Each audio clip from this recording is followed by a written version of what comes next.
শোনা যাচ্ছে ঠিক মতো? হরিবল। তো আজকে যে এমন একটি প্ল্যাটফর্মে আসতে পারছি তার জন্য আমি নিজেকে খুব ধন্য মনে করছি। কেননা আপনারা মহাত্মা, আপনাদের শ্রী রাতুল চরণে যে আমি আশ্রয় পেয়েছি এটা আমার জন্য মহা সৌভাগ্য। আর বিশেষ করে আজকে এখন বর্তমানে যে ভগবান, যে জগতের নাথ, তার যে লীলা চলছে, সেই লীলাকালীন সময়ে আমি এমন অফারটা পেয়েছি। তো ভগবানের অশেষ কৃপা, জগন্নাথের অশেষ কৃপা, যে আমার পরম আরাধ্য গুরুদেব, যে আমার শ্রদ্ধা ভাজন, তার শ্রী রাতুল চরণে আমি আশ্রয় পেয়েছি। তো যারা এই প্ল্যাটফর্মে যুক্ত আছেন তাদের শ্রী চরণে আমার সশস্ত্র প্রণতি জ্ঞাপন করছি। তো আমাকে কৃপা এবং আশীর্বাদ দান করবেন, আমি যেন আপনাদের সাথে লেগে থাকতে পারি, আপনাদের সেবা যাতে যুক্ত থাকতে পারি।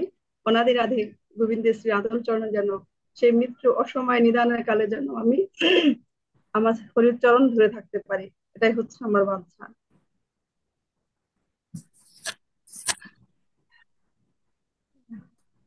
জয় শ্রী রাধে। তো আজকে যে আমরা যে দুর্লভ মনুষ্য জন্ম পেয়েছি, সে দুর্লভ মনুষ্য জন্ম পেয়ে যে আমাদের মানবের যে কর্তব্য, অনাদির আদি প্রাণের মধ্যে আমাদের যে কৃপার যে সময়, কৃপা করে যাচ্ছেন, যে কর্ম করে আমরা ভগবানের কৃপা পেয়ে আবার যে ধামে ছিলাম সে স্বধামে ফিরে যেতে পারি, যাওয়ার জন্যই এই ভগবানের এত লীলা। আজ ভগবানের স্নান যাত্রা দ্বিতীয় দিবস। এই স্নান যাত্রা হচ্ছে ভগবানের জগন্নাথের হচ্ছে কৃপার মাস। তার শ্রীচরণ কমলে আশ্রয় দেওয়ার জন্য ভগবান প্রতিটি মাসে আমাদের জন্য কৃপার জন্য কর্ম করে গিয়েছেন। তো সেই স্নান যাত্রা উপলক্ষে আমি ভগবান শ্রী জগন্নাথের কিছু কথা বলবো, তার আগে একটু আমার গুরু গোবিন্দের, গুরু কৃষ্ণের একটু মুখমন্ত্র একটু স্মরণ এবং শ্রবণ করে নিচ্ছি। রাধে নিতাই গৌর হরি। অজ্ঞানতিমিরান্ধস্য জ্ঞানাঞ্জন শলাকয়া চক্ষুর্মিলিতং যেন তস্मै শ্রীগুরবে নমঃ। এই চৈতন্য মনমোহন বিস্তাং স্থাপিত যেন ভূতলে শয়ন রূপ কদা মহাদদাতি স্বরূপ কান্তিকম বন্দেহং শ্রীগুরু শ্রীযুক্ত পদ কমলং শ্রী গুরুন বৈষ্ণবাচার্য শ্রী রূপ সাগর জগৎ সহগণ রঘুনাথন সজীবন সর্বধূতন পরিজন সহিতন শ্রী রাধা কৃষ্ণ প্রধান সহগণ ললিতা বিশ্বকার্ণিত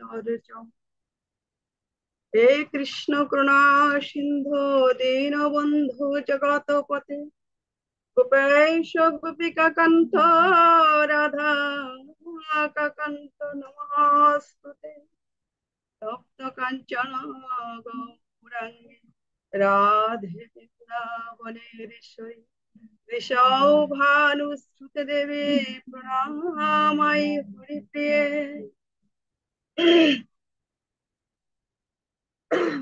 वंशाकल्पतरुभ्यश्च कृपा सिन्धु एव एव च पतितानां पावनेभ्यो वैष्णवेभ्यो नमो महावदान्याय कृष्णप्रेमप्रदायते कृष्णाय कृष्णाय नाम्ने करोतिष्ये नमो जय श्री कृष्ण चैतन्य प्रभु नित्यानन्द श्री अद्वैत गदाधर शिवासादि गौरभक्तवृन्द। हरे कृष्ण कृष्ण कृष्ण हरे हरे, हरे राम राम राम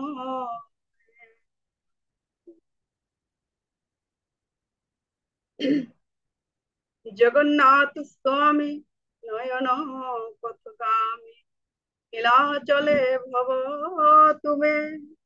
জয় শ্রী রাধে নিতাই গৌর হরি বল। হরে কৃষ্ণ। কৃষ্ণ বল রাধে রাধে। অখিল ব্রহ্মাণ্ড নায়ক তিলকেশ্বর ভগবান নন্দনন্দ ব্রজেন্দ্র নন্দন ভগবান শ্রীকৃষ্ণ এবং শ্রীমতী রাধারানী ঠাকুরানীর অশেষ কৃপায়, অশেষ অনুকম্পায় আজকে শুভ সন্ধ্যায়, শুভ মুহূর্তে ভগবানের শ্রী রাতুল চরণকে আশ্রয় করে ভক্তদের পারমার্থিক উন্নতির চিন্তা করে সেই পথে যেন সকলে আমরা পৌঁছাতে পারি, সেই উপলক্ষে আজকে স্নান যাত্রা উপলক্ষে ভগবানের জগন্নাথের লীলা সম্পর্কে কিছু কথা আমরা শ্রবণ এবং স্মরণ করব। জয় শ্রী রাধে, নিতাই গৌর হরিবল। সর্বপ্রথমে আমি আপনাদের শ্রী রাধব চরণে ক্ষমা ভিক্ষা চেয়ে নিচ্ছি, কেননা আমি ভক্তি শূন্য ভজন শূন্য এক রাধম। আমাকে এই বেশাসনে বসার কোনো যোগ্যতা নেই। আপনাদের শ্রী রাতুল চরণের কৃপাতে আমি এখানে বসতে পেরেছি, তো আমার অপরাধটুকু আমার সুন্দর দৃষ্টির সাথে মার্জন করে দিবেন। জয় শ্রী রাধে, নিতাই গৌর হরিবল। তো সর্বপ্রথমে আমি এটাই বলবো যে যে মনুষ্য জন্ম যে আমরা পেয়েছি সেটা খুব দুর্লভ জন্ম। 84 লক্ষ জন বিশ্ব ভ্রমণ করে এমন একটি দেবদুর্লভ জন্ম পেয়েছি। এমন দুর্লভ জন্ম আর হবে কিনা জানি না।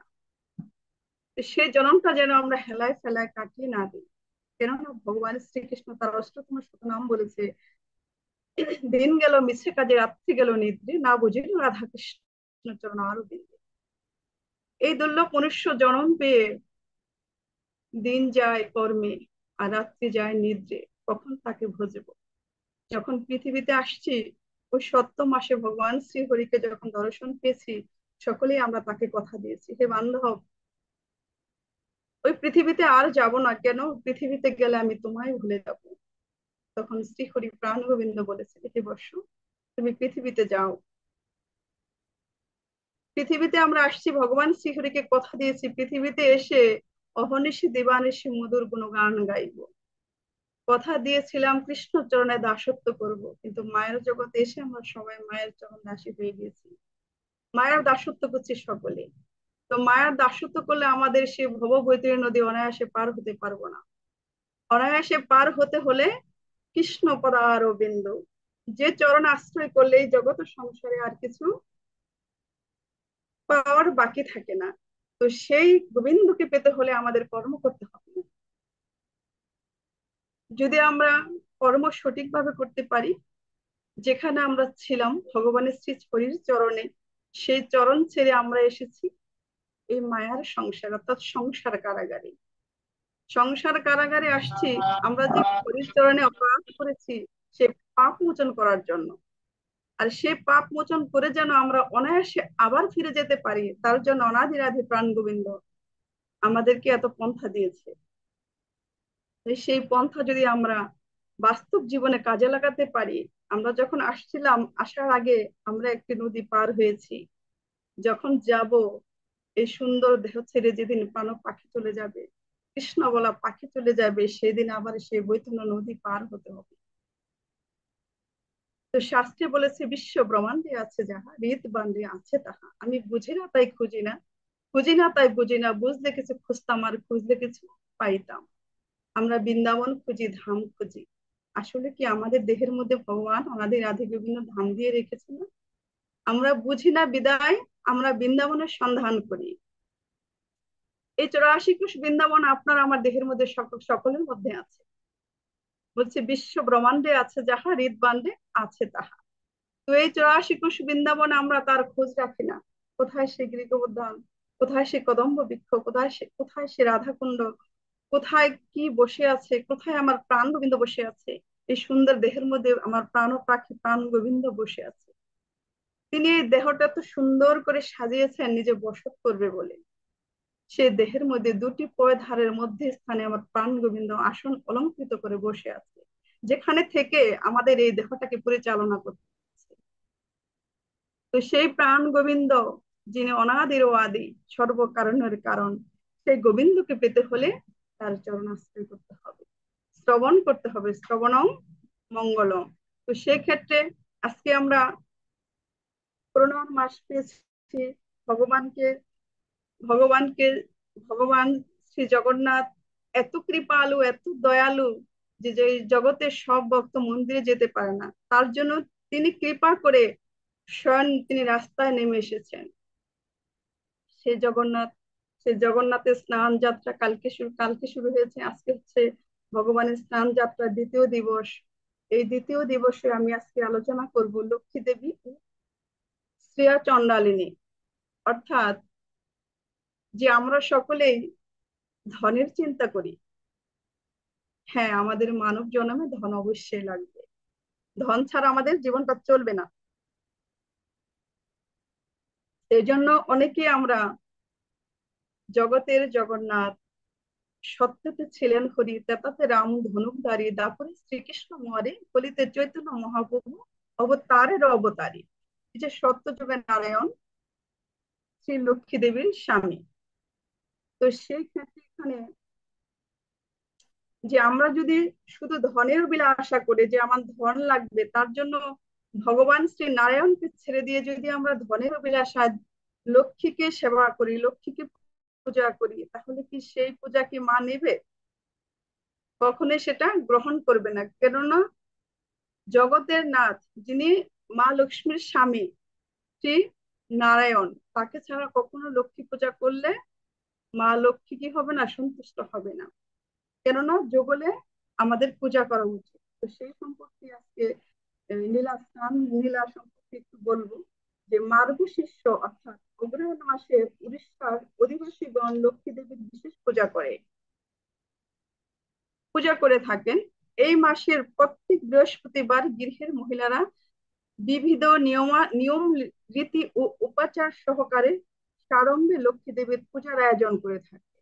ওই দিন লক্ষ্মী দেবীর শ্রী জগন্নাথের অনুমতি ক্রমে মন্দির থেকে বাইরে আসেন, তার ভক্তগণের সঙ্গে সাক্ষাৎ করেন। আমরা জানি যে আমাদের সনাতনী যারা সনাতন ধর্মে যে 7টি বার, 7টি বারে 7টি দেবতার জন্ম। যেমন এখন বৃহস্পতিবার মা লক্ষ্মীর কথা বলা হচ্ছে, এই বৃহস্পতিবারটা হচ্ছে মা লক্ষ্মীর বার। এই বৃহস্পতিবারে আমাদের সনাতনী নারীদের অনেক কর্ম করতে হয়। যেমন এই বৃহস্পতিবারে সাবান দেওয়া উচিত নয়। সধবা যারা নারী তাদের কখনো সিঁদুরে সাবান লাগাতে নেই। আজকের দিনে সাবানই লাগাতে নেই, কাপড় চোপড় ধৌত করতে নেই। কেন? এটা মায়ের দিন। সেই হিসাবে এই দিনটাকে আমাদের মান্য করা উচিত। আর বিশেষ করে যারা যারা হচ্ছে শাকাহারী অর্থাৎ যারা প্রসাদ বুঝে, তারা তো নিরন্তর সবসময় ভগবান শ্রীহরিকে প্রসাদ নিবেদন করে প্রসাদ আহার করে। আর যারা প্রসাদ আহার করে না অর্থাৎ মাংসাশী, তাদের জন্য বৃহস্পতিবার অতীব গুরুত্বপূর্ণ।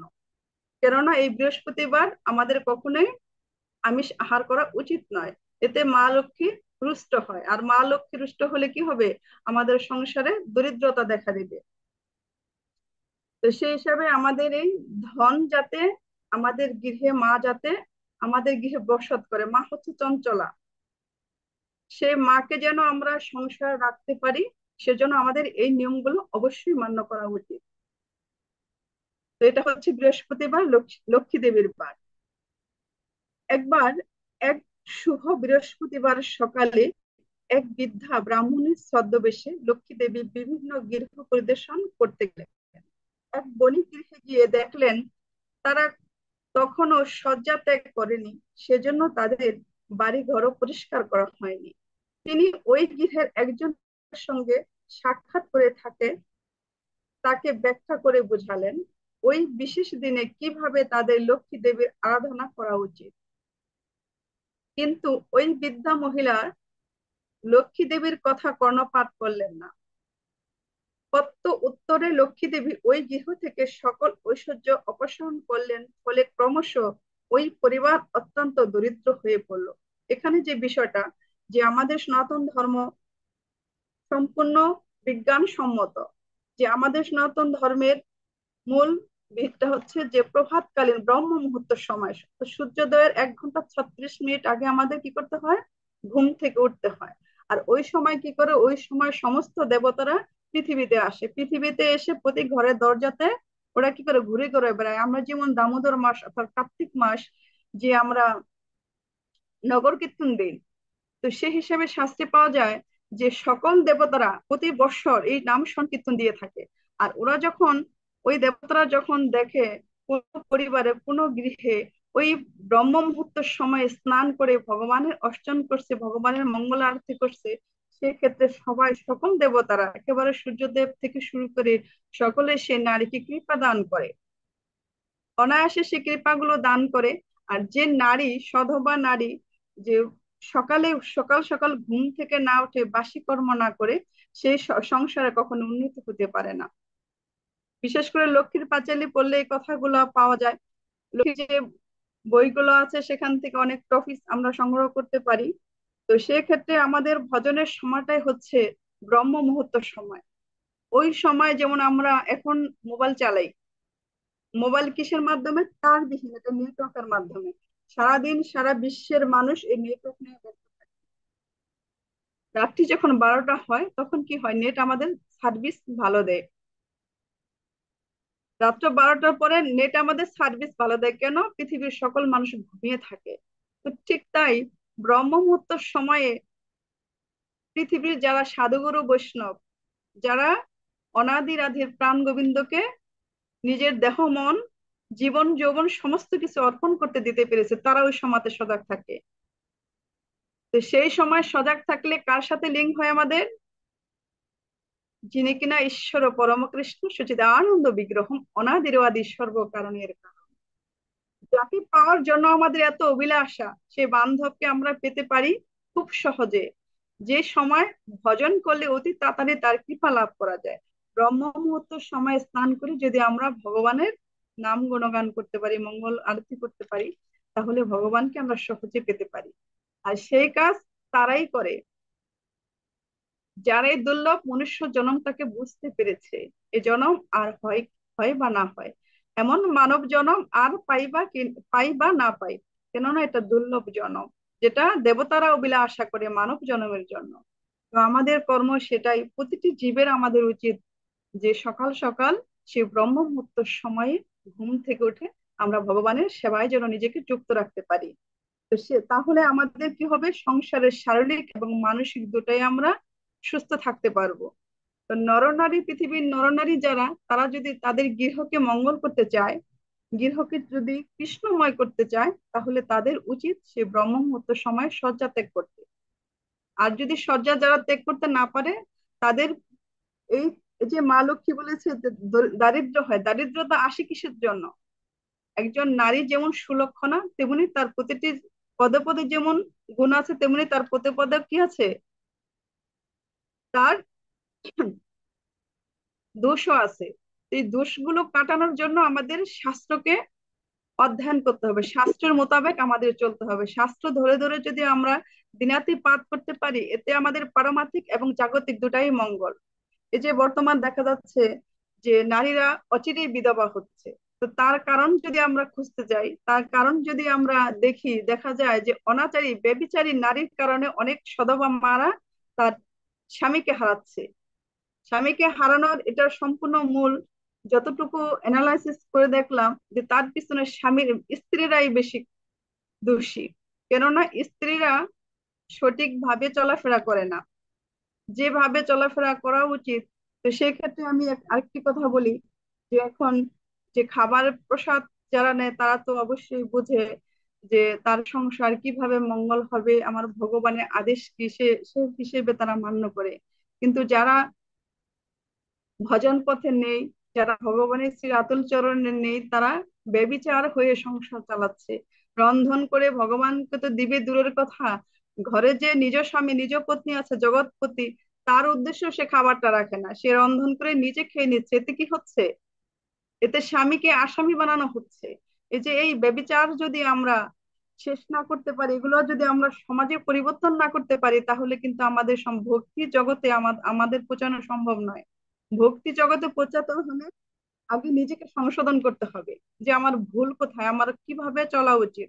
এজন্য বলছে নাম চিন্তামণি কৃষ্ণ চৈতন্য রস বিগ্রহ, পূর্ণ শুদ্ধ নিত্য মুক্ত ভিন্ন নাম নামানি, অচৈতন্য সচৈতন্য নিত্য চৈতন্য মাধান চৈতন্য আত্মে জয় চৈতন্য শয়ন করি।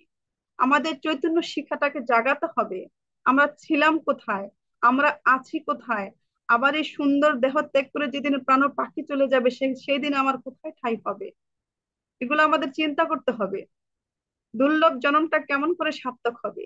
এই যে কাটাতে কাটাতে 84 লক্ষ জনী বিশ্ব ভ্রমণ করতে করতে আমরা 4 তলাতে এসে পড়েছি, ভগবানের চরণ কমলে এসে পড়েছি। এই জীবনটা যদি সঠিকভাবে আমরা ভজন করতে পারি, তাহলে কোনো না কোনো এক সময়, এই জন্মে না হয় তারপরের জন্মে, কোনো না কোনো এক সময় সেই শ্রীহরিকে আমরা পাবো।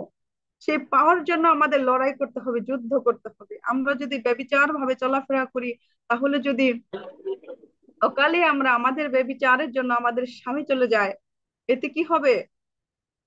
এতে আমাদেরই নিজেরই অমঙ্গল হবে। তো আমাদের এই বিষয়গুলো খেয়াল রাখতে হবে।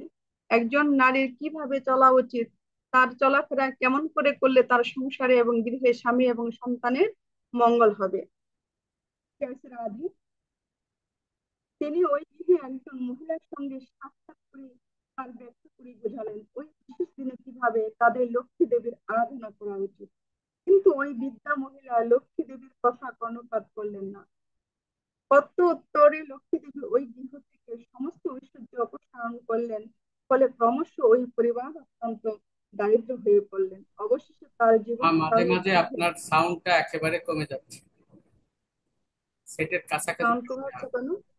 মাঝে মাঝে সাউন্ডটা একেবারে কমে যাচ্ছে, সেটের কাছাকাছি থাকতে হবে। জয় শ্রী রাধে। এখন এই লক্ষ্মী দেবী এবং শ্রেয়া চন্দ্রের বিষয় যেটা, আমি একটু সংক্ষিপ্ত করে মাঝে মাঝে একটু তথ্য বলার চেষ্টা করি। তো এই যে লক্ষ্মী আর শ্রেয়া চন্দ্রের যে বিষয়টা, যে ভগবানের তো কাছে কোনো জাতি বর্ণ নেই। ভগবান কখনো কারো দোষ দেখে না, ভগবান দেখে ভক্তের গুণ। এই লক্ষ্মী মা, উনি হচ্ছে অচলা। ওনাকে যদি স্থির করতে হয়, ভগবান শ্রী নারায়ণ সমেত যদি আমরা পূজা করতে পারি, গজ গজরূপ, যে মায়ের রূপ, 8টি রূপ, এই গজরূপে যদি শ্রীমান নারায়ণকে রেখে আমরা পূজা করতে পারি ঘরের সঠিক উপাচারে, তাহলে মা লক্ষ্মী ঘরে কি হবে? বিরাজমান হবে।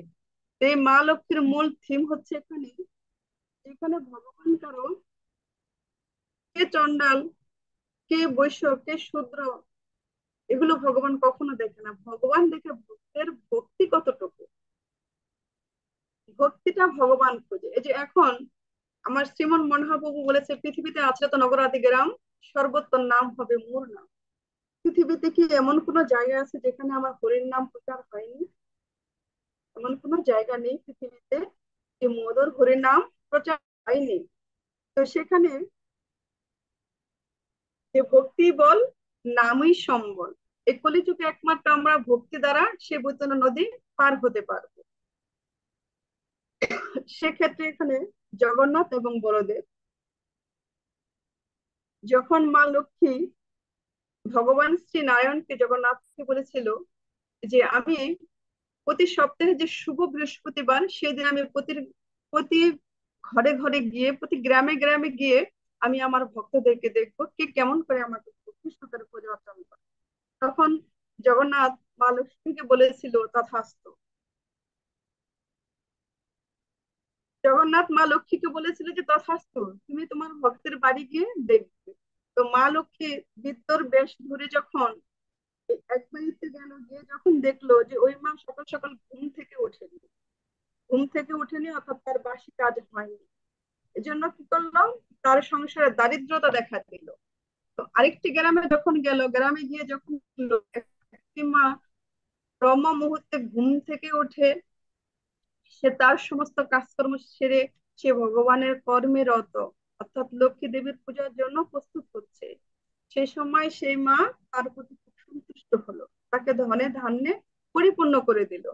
আর সেই সময়টাই যখন জগন্নাথ এবং বলদেব যখন ভাবতেছিল, ওই সময় মা লক্ষ্মীকে ওই শ্রেয়া চন্দ্রানীর বাড়ি দেখেছিল। তো দেখে কি করেছিল, তখন দাদা বলরাম জগন্নাথকে বলেছিল যে তোমার বউ কোথায় গিয়েছে? শ্রেয়া চন্দ্রানীর বাড়িতে গিয়েছে, সে কোনো জাতি ভেদ করে না, যাত্রার বাড়ি সে চলে যায়। এজন্য বলছি যে তোমার বউকে আনা যাবে না। তো দাদার কথাতে ভগবান জগন্নাথ কি করেছিল, কোনো কর্ণপাত করেনি। বলছে যে এবার একটিবার সুযোগ দাও, আর পরবর্তীতে এমনটি হবে না। সেটা কিন্তু দাদা বলরাম শুনেনি। বলেছিলেন না, যে সে জাতি মানেনি, চন্দ্রানীর বাড়িতে গিয়েছে, তাকে আর গৃহে জায়গা দেওয়া হবে না। তখন মা লক্ষ্মী কি করেছিল, মা লক্ষ্মী ওই গৃহটাকে ত্যাগ করেছিল। মা লক্ষ্মী গৃহটাকে, তখন তো তাদের আর খাবার জোটেনি। জগন্নাথ এবং বলদেবের কি খাবার জুটেছিল? এমন হয়েছিল যে তাদের যে রন্ধনশালা, সেখানেও একদিনে মাকড়সার বাধা বেঁধেছিল। তাদের যে কাজের লোক ছিল, তারাও মা লক্ষ্মীর সাথে সাথে চলে গিয়েছিল। তো সেই জগন্নাথ এবং দাদা বলরামকে তার ভুলটা ভাঙানোর জন্য মা লক্ষ্মী কিন্তু তাদের সাথে অনেক লীলা করেছিল। যেখানে যেখানে তারা গিয়েছিল সেখানে সেখানে প্রতিটি জায়গাতে মা লক্ষ্মী আদেশ করে করে তাদের খাবার ভঙ্গ করে দিয়েছিল। তো আমি যাব সেখানে। জয় শ্রী রাধে, নিতাই গৌর হরিবল। তিনি ওই গৃহের একজন মহিলার সঙ্গে সাক্ষাৎ করে তাকে ব্যাখ্যা করে বোঝালেন এই বিশেষ দিনে কিভাবে তাদের লক্ষ্মী দেবীর আরাধনা করা উচিত। কিন্তু ওই বিদ্যা মহিলা লক্ষ্মী দেবীর কথায় কর্ণপাত করলেন না। কত উত্তরে উত্তরে লক্ষ্মী দেবী ওই গৃহ থেকে সকল ঐশ্বর্য অপসারণ করলেন।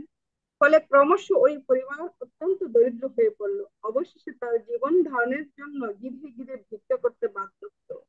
সেখানে যে বিষয়টি পেলাম যে গৃহের যদি রমণী যদি সঠিক উপাচারে সংসারে কর্ম না করে তাহলে তার কি হবে?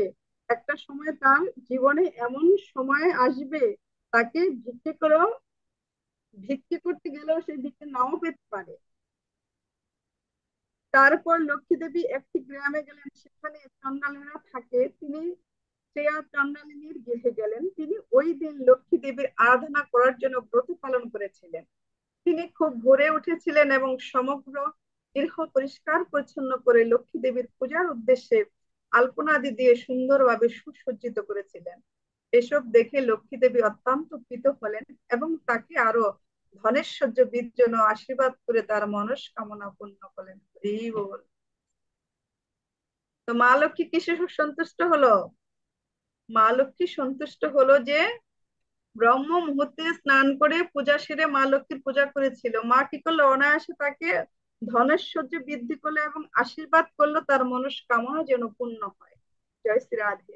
লক্ষ্মী দেবী তারপর মন্দিরে প্রত্যাগমন করলেন। ইতিমধ্যে জগন্নাথ এবং বলদেব প্রাতঃ ব্রাহ্মণে গিয়েছিলেন। ফেরার পথে তারা চন্ডাল গৃহে থেকে প্রত্যাবর্তন লক্ষ্মী দেবীকে দর্শন করলেন। তাকে এইভাবে দেখে বলদেব অত্যন্ত বিচলিত হলেন এবং জগন্নাথকে কঠোর ভাষায় বললেন, তোমার স্ত্রী আজকাল চন্ডালের গৃহে যাচ্ছে। তারা অপবিত্র, সদাচারহীন, তারা কোনো বিধি নিয়ম পালন করেন না। কিভাবে এমন চন্ডালের গৃহে যাবার পর ইনি আমাদের মন্দিরে প্রবেশ করতে পারেন? আমাদের মন্দির অপবিত্র হয়ে যাবে। তোমাকে অবশ্যই তাকে ত্যাগ করতে হবে।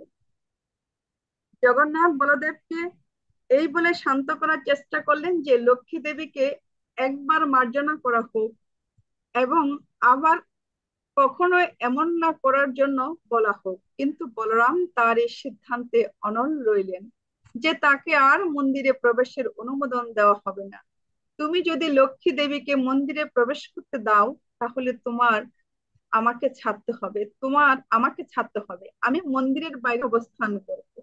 যেহেতু জগন্নাথ তার অগ্রজ ভাইয়ের প্রতি অত্যন্ত বাধ্য, সেজন্য তিনি শ্রী বলরামের আজ্ঞা পালন করলেন। তিনি লক্ষ্মী দেবীকে ডেকে বললেন যে বলরামের আদেশ অনুসারে তার আর মন্দিরে প্রবেশ করা অনুমতি নেই। জগন্নাথের নিকট থেকে একথা শ্রবণ করে লক্ষ্মী দেবী অত্যন্ত বিস্মিত হলেন।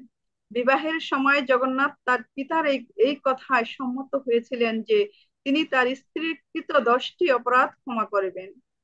অধিকন্ত তার এই গ্রাম তার এই গ্রাম পরিদর্শন অপরাধমূলক ছিল না, কেননা সর্বসম্মতিক্রমে স্থির হয়েছিল যে মার্গশীর্ষ মাসে বৃহস্পতিবার তিনি তার ভক্তদের আশিস দান করার জন্য গ্রামগুলো পরিদর্শন করতে বাইরে যেতে পারে।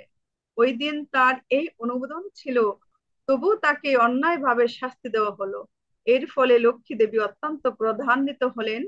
তিনি জগন্নাথকে এই বলে অভিশাপ দিলেন যে আগামী আগামী 12 বছরে তিনি নিজেকে পরিতৃপ্ত করার জন্য যথেষ্ট আহার্য পাবেন না এবং তিনি কেবল লক্ষ্মী দেবীর রন্ধন করা ও পরিবেশন করার খাদ্য দ্রব্য ভোজন করতে সমর্থ হবেন।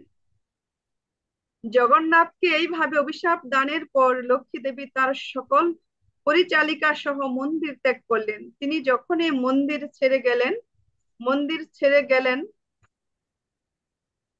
মন্দিরের সকল ঐশ্বর্য শূন্য, স্ত্রীহীন হয়ে পড়ল। ভান্ডার ঘর শূন্য হলো। পরদিন সকালে জগন্নাথ ও বলদেব প্রাত রাশির জন্য প্রতীক্ষা করতে লাগলেন, কিন্তু কিছুই এলো না।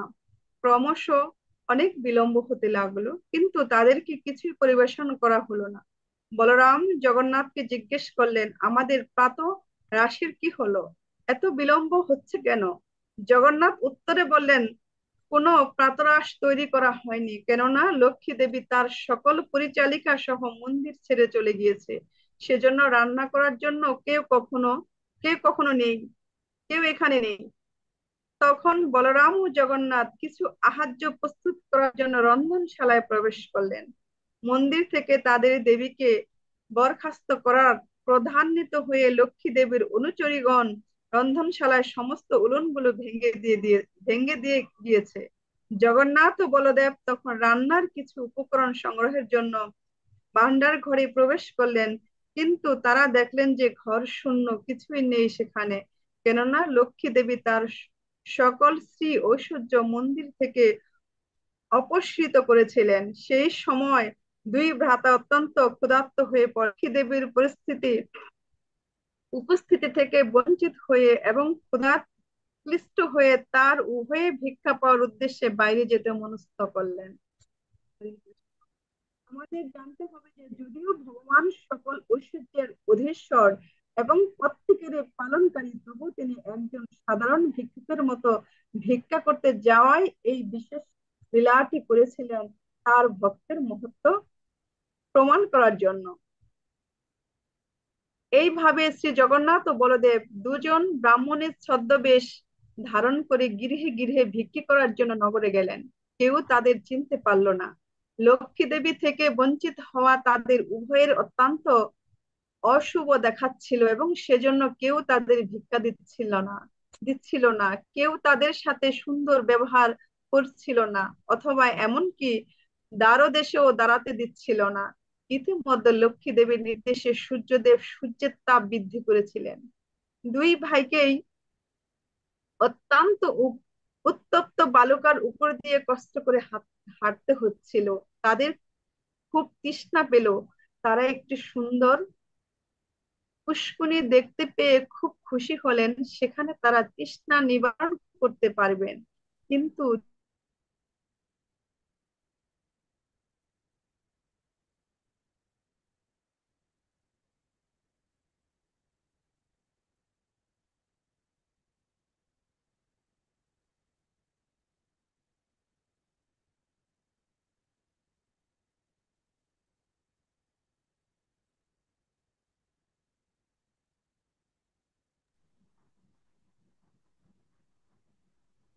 আপনার নেট কি আটকে গেছে?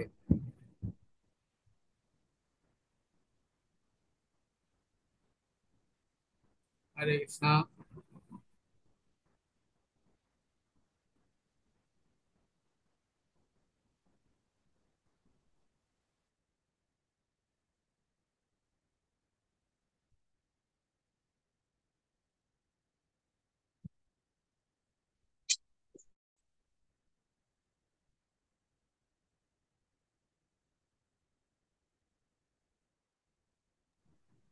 শুধু ভক্ত সজ্জন, আপনারা একটু বিলম্ব করুন, মা এসে গেছেন, আবার আসবেন এখন। হরে কৃষ্ণ। রাজা ইন্দ্রদম্ভ রাজা ইন্দ্রদম্ভ রাজা যখন জগন্নাথকে দর্শন পেয়েছিলেন, তখন সে রাজা ভগবান জগন্নাথের কাছে তিনটি বর চেয়েছিল। একটি বর চেয়েছিল তার যেন পুত্র না হয়। রাজা ইন্দ্রদম্ভ উনি নিষ্কাম ভজন করতে চেয়েছিলেন, না তার যদি পুত্র সন্তান হয়, সে মন্দির যদি সে বলে যে কান আমার ত্যাগ করতে হবে। গীতার শব্দের অর্থ হচ্ছে ত্যাগ। আমার আমিত্বকে ত্যাগ করতে হবে। এই তার পুত্র যদি আমার বলে, এখানে নিষ্কাম কর্ম হবে না। তার জন্য রাজা কি করেছে, তার যেন পুত্র না হয়, একটি বাঞ্ছা করেছে। দ্বিতীয়টি বলেছে যে জগন্নাথ যেন সবসময় কৃপা দান করে। এজন্য জগন্নাথ কি অপলক পলকে সবসময় কি করে তাকিয়ে থাকে। শুধু 3 ঘন্টা জগন্নাথের মন্দির বন্ধ থাকে, সেই সময় কি করে, সেই সময়টা স্বর্গ থেকে দেবতারা জগন্নাথের কৃপা এবং আশীর্বাদ নেয়। আরেকটি কথা বলেছিল যে জগন্নাথকে ভোগ দেওয়া হবে সে ভোগ দেওয়ার পরে হাত যে ধৌত করবে, ধৌত করার পরে হাত যাতে না শুকায়, শুকানোর আগে যেন জগন্নাথকে ভোগ দেওয়া হয়, সেটা রাজন জগন্নাথের কাছে বাঞ্ছা করেছিল। তো সেক্ষেত্রে কথাটা এখানে আসছে যে বস্তুত মন্দিরে তারা এতই ঘন ঘন ভোজন করতেন যে একবার ভোজনের পর হাত ধোয়া মাত্রই পরবর্তী ভোজনের সময় সমাগত হতো। উভয় ভ্রাতাই এই রীতি অনুসরণ করে আসছিলেন এবং এইভাবে তারা সারাদিনে আহার করতে অভ্যস্ত ছিলেন। সেই দিন সারাদিন অতিবাহিত হলো, কিন্তু তারা কিছু ভোজন করতে পারলেন না। শীঘ্রই তারা একটি মন্দিরে গেলেন। সেখানে যখন প্রসাদ বিতরণ করা হচ্ছিল, বহু মানুষ সেখান থেকে প্রসাদ নিয়ে গৃহে ফিরছিল। জগন্নাথ ও বলরাম প্রসাদ সহ প্রত্যাগমনরত মহিলাদের একজনের কাছে গেলেন। দয়া বশত তিনি তাদেরকে কিছু প্রসাদ দিতে সম্মত হলেন। তার কাছে কিছু নিবেদন করা মুড়ি প্রসাদ ছিল। তিনি দুই ভাইকে তার থেকে কিছু দিতে এলেন, কিন্তু তিনি এক মুঠো মুড়ি নিয়ে যেই তাদের দিতে যাচ্ছেন, ঠিক তখনই লক্ষ্মী দেবীর নির্দেশে প্রবল দমকা বাতাস এসে সমস্ত মুড়ি উড়িয়ে নিয়ে গেল। দুই ভাই কিছু আহার্য পাওয়ার এই সুযোগটিও হারালেন। পরিশেষে কোথায় তারা কিছু আহার্য পেতে পারেন, কিছু লোককে সে সম্বন্ধে জিজ্ঞেস করলেন। তাদের একজন তাদেরকে চন্ডালদের গ্রামে যেতে বললেন। সেখানে অত্যন্ত দানশীল একজন ব্যক্তি থাকেন। জগন্নাথ ও বলরাম সেই গৃহে গিয়ে কিছু আহার্য চাইলেন। গৃহস্থ তাদের ভোজন করাতে পারবেন জেনে অত্যন্ত প্রীত হলেন, কিন্তু বলরাম একজন চন্ডালের রান্না করা আহার্য ভোজন করতে সম্মত হলেন না। বরং তিনি নিজেই রান্না করে আহার্য প্রস্তুত করবেন মনস্থ করলেন। তিনি গৃহস্থকে কিছু কিছু অরন্ধিত আহার্য দ্রব্য ও রান্নার সরঞ্জামাদি ব্যবস্থা করতে বললেন। বলরামের অনুরোধ অনুসারে রান্নার সকল আয়োজন প্রস্তুত হলো। একটি নতুন উনুন তৈরি করে দেওয়া হলো এবং রান্নার জন্য নতুন কিছু মাটির পাত্র তাদের দেওয়া হলো। বলরাম ভ্রাতা জগন্নাথকে রান্না করতে বলে স্নান করতে গেলেন। জগন্নাথ রান্না শুরু করার জন্য তৈরি হলেন, কিন্তু উনুনে তিনি কিছুতেই আগুন ধরাতে পারলেন না। আহার তৈরি করা তো বলাই বাহুল্য। কিছুক্ষণ পর স্নান সেরে বলরাম আহার্য প্রস্তুত হয়ে গেছে এমন প্রত্যাশা নিয়ে ফিরে এলেন, কিন্তু প্রসন্ন চিত্তে ভাবছিলেন যে অবশেষে উপবেশন করে তৃপ্তি সহকারে আহার করা যাবে। কিন্তু দুর্ভাগ্যবশত তিনি সেখানে পৌঁছে দেখলেন যে জগন্নাথ রান্না করতে সক্ষম হয়নি, এমনকি সে কাছে আগুন জ্বালাতেও পারেনি। তিনি জগন্নাথকে তার অপারদর্শিতার জন্য ভর্ৎসনা করলেন, তারপর নিজে আহার্য প্রস্তুত করতে গেলেন। কিন্তু যখন বলরাম কাঠে আগুন ধরানোর চেষ্টা করলেন, কাঠ কিছুতে জ্বলল না, কেবল প্রচুর ধোঁয়ার সৃষ্টি হতে লাগলো। সমগ্র গৃহ ধোঁয়ায় ভর্তি হয়ে গেল। প্রত্যেকের চোখ জ্বালা করতে শুরু করলো, তাদের চোখ থেকে জল পড়তে লাগলো, আর সকলেই কাশতে লাগলো। তখন জগন্নাথ ও বলরাম গৃহপতিকে কিছু রান্না করা খাবার আনতে বললেন। গৃহের পরিচালিকা তখন দুই ভাইকে আহার্য পরিবেশন করলেন। তারা যখন ভোজন করেছিলেন, তখন তারা সম্মত হলেন যে ওই খাবার অত্যন্ত সুস্বাদু। বস্তুত মন্দিরে পরিবেশিত আহার্যের মতোই সুস্বাদু। যেখানে লক্ষ্মী রান্না করেন, ভোজনের শেষে তাদের কিছু সুন্দর সুস্বাদু পিঠে পরিবেশন করেন। সচরাচর মন্দিরের ভোজনের শেষে লক্ষ্মী দেবী তাদেরকে বিশেষ পিঠা খেতে দিতেন। লক্ষ্মী দেবী অবশ্যই এই গৃহে বিরাজ করেছেন। জগন্নাথ বলদেব ভাবলেন তারা নিশ্চিত হলেন যে এই সুস্বাদু আহার্য স্বয়ং লক্ষ্মী দেবী রন্ধন করেছেন। হরি বল। অন্য কেউ কিভাবে সেটা জানতে পারবে যে তারা ভোজনের শেষে পিঠা বিশেষ পিঠা আহার করেন? জগন্নাথের অগ্রজ হওয়ায় বলরাম লক্ষ্মী দেবীর সঙ্গে সরাসরি কথা বলতে পারতেন না, কেননা তিনি তার অনুজ, ছোট ভাইয়ের স্ত্রী। উড়িষ্যার এটাই রীতি। বলরাম জগন্নাথকে লক্ষ্মী দেবীর নিকটে গিয়ে মার্জনা চাইতে এবং হাত ধরে তাকে মন্দিরে ফিরিয়ে নিয়ে আসতে অনুরোধ করলেন। তিনি লক্ষ্মী দেবীকে বলতে বলতে বললেন যে তার ভক্তবৃন্দকে পরিদর্শন করতে মন্দিরের বাইরে যেতে আর কখনো বাধা দেওয়া হবে না, এবং তিনি সেখানে খুশি সেখানে যেতে পারবেন, কেবল সর্বদা তাকে মন্দিরে ফিরে আসতে হবে। জগন্নাথের নিকট সবকিছু শ্রবণ করে লক্ষ্মী দেবী পরিতৃপ্ত হলেন। তিনি জগন্নাথকে প্রতিজ্ঞা করলেন যে জগন্নাথের প্রসাদ গ্রহণ করার ক্ষেত্রে উঁচু জাতি বা নিচু জাতির মধ্যে কোনো পার্থক্য করা হবে না। অর্ধবর্তী জগন্নাথ মন্দিরে জাতি ধর্ম নির্বিশেষে সকলকে প্রসাদ পরিবেশন করা হয়। এখানে ব্রাহ্মণ ও চণ্ডাল এক পাত্রে প্রসাদ ভোজন করে। এখানে বিশেষ মহিমা হচ্ছে যে ভগবানের কাছে কোনো জাতি ধর্ম নেই। যিনি জগন্নাথ জগতেরই নাথ, তিনি সবাইকে কৃপা দান করে। তো সেই লক্ষ্মী দেবীকে যে ছেয়া চন্ডালিনীর বাড়ি যাওয়ার জন্য তাকে সংসার থেকে বহিষ্কার করা হয়েছিল, অবশেষে সে দাদা বলরাম সেখানে গিয়ে তাকে প্রসাদ পেতে হয়েছিল। তো মা লক্ষ্মী যে সেই গৃহে ছিল, বিরাজ করেছিল, প্রসাদ রন্ধন করেছিল, সে প্রসাদ আহার করে তারা বুঝেছিল এটা স্বয়ং মা লক্ষ্মীরই রন্ধন করা। কেননা প্রসাদ পাওয়ার পরে যে দাদা বলরাম এবং ভগবান জগন্নাথ যে পিঠে গ্রহণ করে সেটা তো কেউ জানতো না, একমাত্র মা লক্ষ্মী জানতো। তখন সেই জগন্নাথের দাদা বলরাম তার ভুল বুঝতে পেরেছিল। তো জগতে যদি আমরা ভগবানকে পারমার্থিক জ্ঞান লাভ করতে চাই, অবশ্যই আমাদের সদাচারী হতে হবে। সদাচারী না হলে, নিয়ম মান্য করে যদি আমরা না চলি, ওই গৃহে কখনো মঙ্গল হতে পারে না।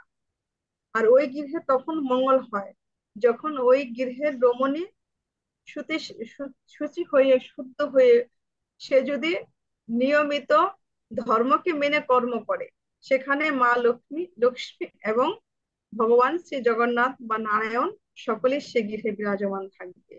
তো এই জগন্নাথ হচ্ছে জগতেরই নাথ।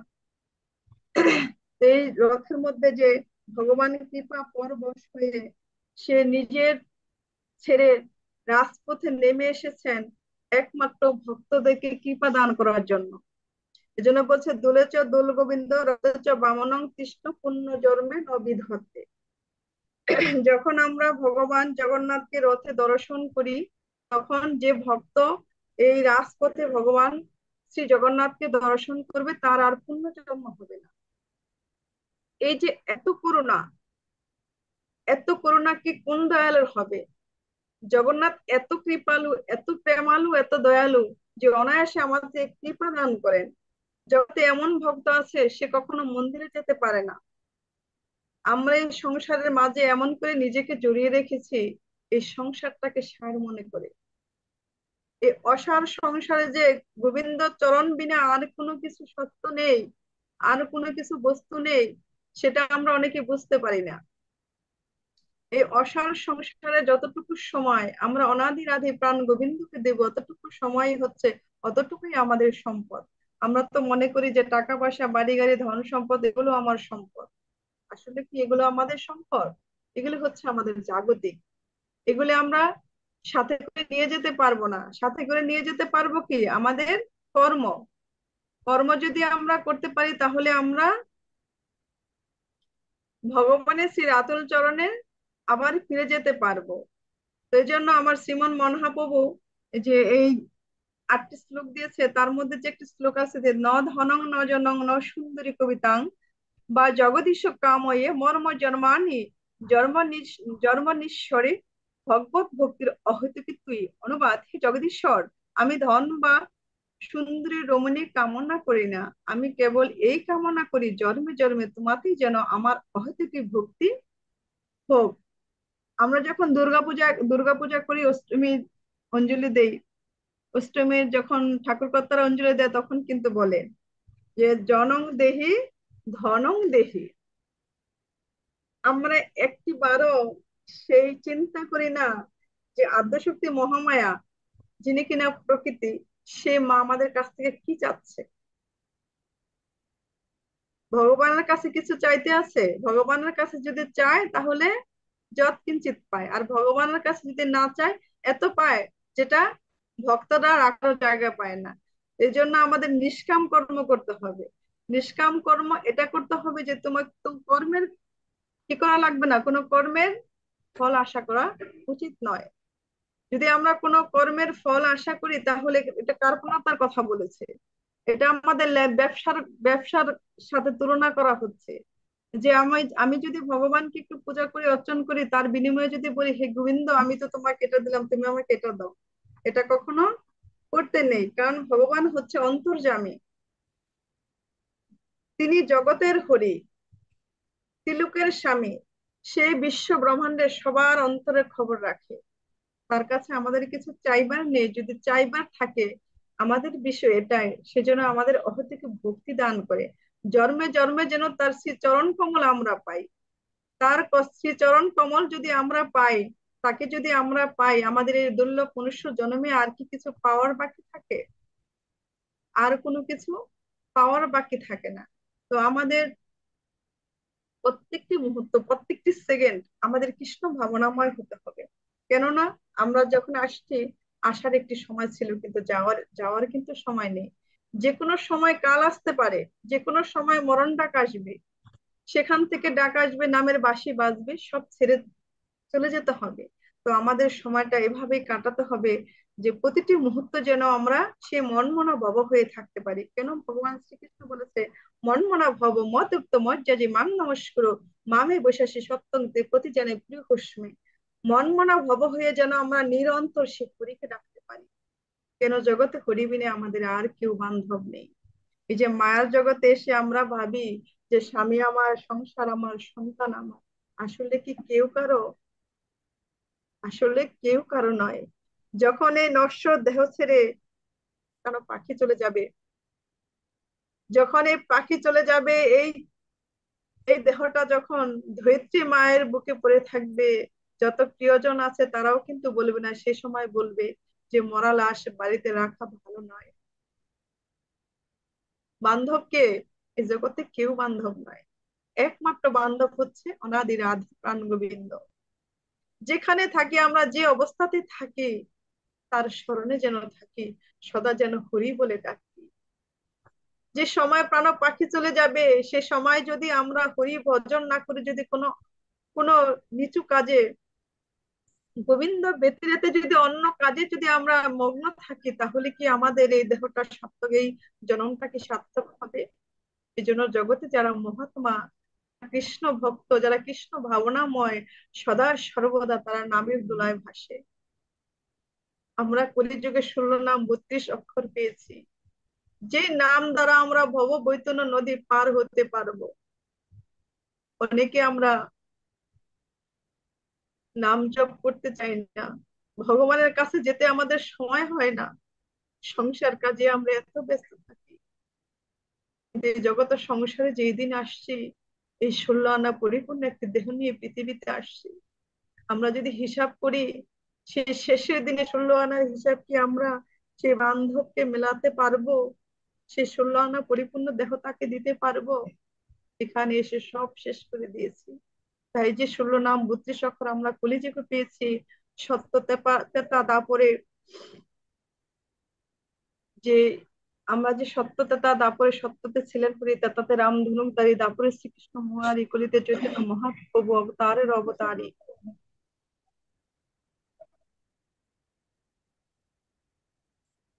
তো এই 16 নাম যদি আমরা প্রতিদিন নিরন্তর যদি জপ করতে পারি, তাহলে আমাদের কি হবে? এই 16 আনা পরিপূর্ণ হবে, এই 16 আনা আমাদের পরিপূর্ণ হবে। তো সেক্ষেত্রে যে আমরা যে জপমালায় জপ করি, জপমালায় যে জপ করি, সেটা যদি 16 নাম 32 অক্ষর জপ করি, হরে কৃষ্ণ কৃষ্ণ কৃষ্ণ হরে হরে, হরে রাম রাম রাম হরে হরে, অনাদির আদি প্রাণ গোবিন্দ সেই নামের মধ্যে সমস্ত কিছু দিয়ে রেখেছে। সমস্ত নামের মধ্যে ভগবান শ্রীহরি সমস্ত কিছু দিয়ে রেখেছে। নাম ভজ নাম চিন্ত নাম করো সার, অনায়াসে পাইবে তুমি ভবতুরি পার। এই নামের মধ্যে বলে যে সমস্ত কিছু নিহিত। নামকে বুঝতে হবে, নামকে জপতে হবে, নামকে সার করতে হবে। কয়টা বাজে? হুম? আর 5 মিনিট? ও আচ্ছা। তো সেই নামকে যদি আমরা আশ্রয় না করি, যে অন্তিম সময় যে আমরা ভগবান শ্রীহরিকে কথা দিয়েছি, বান্ধব পৃথিবীতে গিয়ে তোমার নাম বুঝবো, নাম জপবো, কিন্তু আমরা কি এসে সে কথাটা রাখতে পেরেছি? যখন এসেছি, ওই মা যখন বক্ষে জড়িয়ে নিয়েছে, যতবার কেঁদেছি, ততবার মা কি করেছে, তার স্তন দুগ্ধটা ওই বোধনে দিয়েছে। আর এই বনের পাখির মতো, পোষা পাখির মতো আমরা পোষ মেনে গিয়ে বান্ধবকে ভুলে গিয়েছি। বান্ধবকে কৃষ্ণ চরণে দাসত্ব করতে এসে হয়ে গিয়েছে মায়ার দাসী। তো এই যে মায়ার দাসী যে হলাম, কি করলে বান্ধবকে পাবো? কেমন করলে বান্ধবকে পাবো? যে আমরা জপমালায় জপ করি, যে এখন বর্তমান যে আমাদের বিশ্ব ব্রহ্মাণ্ডে অনেক ভক্ত হয়েছে, কৃষ্ণ অনুরাগী অনেক ভক্ত হয়েছে। তো এমন এক সময় হবে, আজকে যারা প্রসাদ বুঝি, যারা কি গুরু কৃষ্ণ চরণে আশ্রিত, এমন একটা সময় হবে সারা ব্রহ্মাণ্ডে ভক্ত আর ভক্ত থাকবে। আজকে যারা অভক্ত, যারা মালাকে নিন্দা করে, যে টপ টপ করে অনেক ধরনের অনেক মন্তব্য তারা করে, একটা সময় তারাও এই প্ল্যাটফর্মে আসবে, তারা এই ছায়াতে আসবে। যে আমরা 16 নাম জপ করি কেন? এই যে দেহের মধ্যে ভগবান শ্রীহরি 16 আনা দিয়ে দেহ তৈরি তৈরি দেহটা তৈরি করেছে। এই প্রতিদিন যদি ভক্তির সহকারে, শ্রদ্ধার সহকারে, যদি সঠিক উপাচারে যদি আমরা 16 নাম জপ করতে পারি, তাহলে আমাদের যে 16 আনা ক্ষয় হয়েছে সেটি আমাদের পরিপূর্ণ হবে। অনায়াসে আমরা ভগবানের শ্রী চরণ কমলে আমরা চলে যেতে পারবো। এই 16টি, 108টি যে মালা, 108টি মালার যে প্রথম গুটি সেটা হচ্ছে ভগবান শ্রী রাধা কৃষ্ণ স্বরূপ। আর 8টি গুটি হচ্ছে শ্রীমতী রাধারানীর 8টি অষ্টসখী। এই 8জন অষ্টসখী আবার 64 জন, 64 জন সখী আমার ভগবানের, 32 জন সখা, 32 জন সখা। পরবর্তী 4টি গুটি যে বাকি থাকে, 4টি গুটির মধ্যে হচ্ছে বৃন্দা, একজন হচ্ছে বৃন্দা, লাস্টে হচ্ছে মাঝখানে, কথাটা ভুলে গেলাম, মাঝখানের কথাটা ভুলে গেলাম, একজন হচ্ছে বৃন্দা, এমনই একটি নাম। তারপর হচ্ছে আদ্যশক্তি মহামায়া, তারপরে হচ্ছে দেবাদিদেব মহাদেব। বৃন্দা দেবীর পরে আরেকটি নাম আছে। তো দেবাদিদেব মহাদেব, যাকে বলে বৈষ্ণব আনার শম্ভু, যিনি কিনা ত্রিলোকের বৈষ্ণব। তো সেই ক্ষেত্রে মালার মধ্যে সমস্ত কিছু গোবিন্দ কি করেছে, দিয়ে রেখেছেন। এই মালা জপ করলে আমরা অনায়াসে সবকিছু পাই। তথাপিও আমরা অনেকে মালাটাকে জপ করতে চাই না। আমাদের টিভি দেখতে, মোবাইল টিপতে আমাদের সময় হয়, কিন্তু আমরা ভগবানের ভজন করতে আমাদের সময় হয় না। এগুলো যদি আমরা নিজেকে সংশোধন করতে না পারি, সময় থাকতে যদি ভজনের ঘরে প্রবেশ করি, এই 10 ইন্দ্রিয় পঞ্চভূতি আমাদের সুখা না। এই 10টি ইন্দ্রিয় থেকে যেন একটি ইন্দ্রিয় অকেচু হয়ে যাবে, সেদিন কিন্তু আমরা ভক্তি সহকারে আমরা ভজন করতে পারবো না। কারণ ভজন করতে হলে সকাল সকাল সেই ভজনের ঘরে প্রবেশ করতে হবে। যে সময় নয়ন থাকবে বাট নয়নের দৃষ্টি থাকবে না, কর্ণ থাকবে কিন্তু হরিনাম প্রবেশ করবে না, সে সময় ভজন করলে কি ভজন হবে? ভজন কখনোই পরিপক্ক হবে না। এজন্য সঠিক সময়ে আমাদের ভজন করা উচিত। সকাল সকাল ভজনের ঘরে প্রবেশ করা উচিত। সবাইকে আমাদের এই কৃষ্ণ নামের যে এখন জোয়ার চলছে, সে জোয়ারে সবাইকে ভাসিয়ে দিতে হবে। সবাই যেন আমরা সে জোয়ারে ভাসতে পারি, সে সময় এখন। এখন হচ্ছে মহাপ্রভুর পিরিয়ড। এই মহাপ্রভুর পিরিয়ডে যে কিনা অনায়াসে কৃপা দান করে, এই কলিযুগে আমাদের শুধু নামটুকু যদি আমরা ভক্তি সহকারে জপ করতে পারি, তাহলে আমরা ভগবানকে পেতে পারি। সত্যতা তথা দাপরে অনেক নিয়ম কানুন ছিল, অনেক কিছু ছিল, কিন্তু আমরা কলিযুগে কিন্তু শুধু নামের জোয়ারে ভাষার কথা বলেছে, কিন্তু সেটা তো আমরা অনীহা প্রকাশ করি, সেটাও আমরা পারি না। তো আমরা যদি এভাবে যদি আমরা এই সুন্দর মধুর দিনগুলো যদি আমরা পার করে ফেলি, তাহলে আমরা কেমন করে ভগবানের কাছে ফিরে যাব? ভগবানের কাছে ফিরে যেতে হলে একটা আমাদের কর্ম, ভগবানের সেই চরণ পদ্মে নিজেকে আশ্রয় করা, সেটা হচ্ছে একমাত্র লক্ষ্য। আর যে আমরা আমাদের এখন এখন যে জয় পতাকা স্বামী গুরু মহারাজ ছিল প্রভুপাদ, যিনি কিনা কৃপা সাগর, যে আমাদের এত সুন্দর একটি প্ল্যাটফর্ম দিয়েছে, যেখানে না আসলে আমাদের জীবনের সারবস্তু বুঝতে পারতাম না যে দুর্লভ মনুষ্য জন্মটা কেমন। এখানে যদি এই জোয়ারে যদি সবাই ভাসতো, একটা সময় ভাসবে, একটু সময় লাগবে, তার জন্য আমাদেরকে একটু কষ্ট করতে হবে, আমাদের নাম প্রচার করতে হবে। নাম প্রচার করে যত তাড়াতাড়ি আমরা এই নামের বন্যাতে ভাসাতে পারবো, যত ভক্ত আমাদের এখানে অ্যাড করতে পারবো, তত তাড়াতাড়ি আমাদের পৃথিবী থেকে অমঙ্গল দূরীভূত হবে, মঙ্গল প্রতিষ্ঠা হবে। তো তার উদ্দেশ্যে এই বিশ্ব ব্রহ্মাণ্ডে লক্ষ লক্ষ ভক্ত নাম প্রচার করে যাচ্ছে। তো আমাদের লক্ষ্য এটাই, যে আমরা আমরা যাতে সব সময় গুরু কৃষ্ণের চরণ থাকতে পারি, এই চরণ তলে যেন আরো ভক্ত আনতে পারি, ভক্ত সমাগম করতে পারি। যদি কারো দ্বারা যদি একজন ভক্ত তৈরি হয়, তার জন্মটাও সার্থক। তো সেই লক্ষ্যে কাজ করার প্রত্যেকের আমাদের হওয়া উচিত, এই ভগবানের জোয়ারে ভাসানো উচিত। তো সেই হিসাবে আজকে যে আমি আপনাদের সাথে, আমি একজন নগণ্য ভক্তি শূন্য ভজন শূন্য, আমাকে যে ডেকেছেন, এখানে যে আশ্রয় দিয়েছেন, এই জন্য সত্যি আমি কৃতজ্ঞ। আমার অনাদি আদি প্রাণ গোবিন্দ, যে আমার আরাধ্য গুরুদেব, তার শ্রীচরণে আমার শত শত কোটি প্রণতি, যে এমন একজন মহাত্মার মুখ পদ্ম আমি দর্শন করতে পারছি, যার চরণ কমলে আমার অনেক কৃপা। তো আমাকে অবশ্যই কৃপা দান করবেন। তো সেভাবে বা সেক্ষেত্রে আমার বলার কোনো শক্তি নেই। আপনার যতটুকু কৃপা করেছেন, তো সেটা আমার গোবিন্দ, আমার গুরুদেব, আমার পিতা মাতা, যারা আমার এই পৃথিবীতে আনছেন, এই পৃথিবীর সুন্দর দেখিয়েছেন, তাদের শ্রী আতুল চরণ কমলে।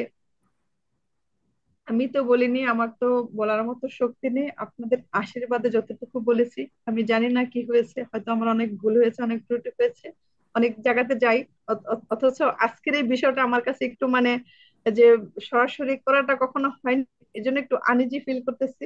তো হয়তো বা দু একটা করলে আমার যে ভুল ত্রুটিগুলো ঠিক হয়ে যাবে। তো আমার ভুল ত্রুটি হলে অবশ্যই ক্ষমা সুন্দর দৃষ্টিতে দেখবেন। আর যেগুলো ভুল, যেহেতু আপনার মহাত্মা অনেক সিনিয়র, আমার আমার গুরু ভাই, তো আপনাদের মতো তো আর আমি এত অভিজ্ঞ নই। আমার, আমি কিছু জানিও না, বুঝিও না। আমাকে ডেকেছেন, আমি আপনাদের ডাকে সাড়া দিয়েছি। আমার ভুল ত্রুটিগুলো অবশ্যই ক্ষমা সুন্দর দৃষ্টিতে দেখবেন। তো পরবর্তীতে যখন হবে, অবশ্যই আপনাদের সাথে আবার আমার দেখা হবে। আমি চাই বারবার যেন এই শ্রী বদন যেন আমি দর্শন করতে পারি, আপনাদের আশীষ যেন সব সময় থাকে, এটাই আমি আপনাদের কাছে বাঞ্ছা করি। তো আমাদের এখন যে জগন্নাথ নিয়ে যে বিষয়বস্তু, যে এখন সামনে আমাদের এই 15 দিন ভগবান জন্মলীলার পরে যে রথযাত্রা আসবে, সেই রথ যেন সব ভক্তরা দর্শন করে যেন আমার ভগবানের, জগন্নাথের কৃপা এবং আশীর্বাদ নেয়, সেই লক্ষ্যে আমরা অবশ্যই কাজ করব। সেই হিসাবে অবশ্যই আমরা সেভাবেই ভক্তদেরকে উৎসাহিত করব, তাদের যেন মানব জন্ম তারা সার্থক করে যেন আমার জগন্নাথকে যে দর্শন করে শেষ। জয় শ্রী রাধে, নিতাই গৌর হরি বল।